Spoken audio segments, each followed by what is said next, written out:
Kingdom, परमेश्वर का जो राज्य है वो अलग है. Which is why the kingdom of God is very different. इसीलिए ये इस बारे में नहीं है कि परमेश्वर आखिरी में आपको तराजू में रखेगा.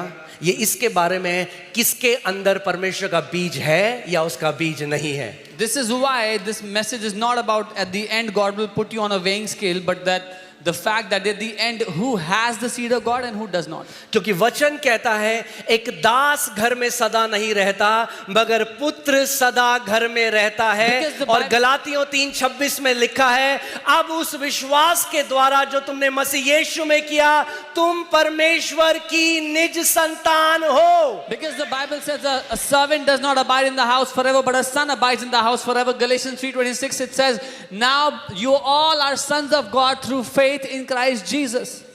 Hallelujah. Amen. So ये केवल एक बाहरी फेथ नहीं है. So this is not some external faith. कुछ अंदर हुआ है. Something has happened within. अंदर एक बीज गया है. A seed has gone in.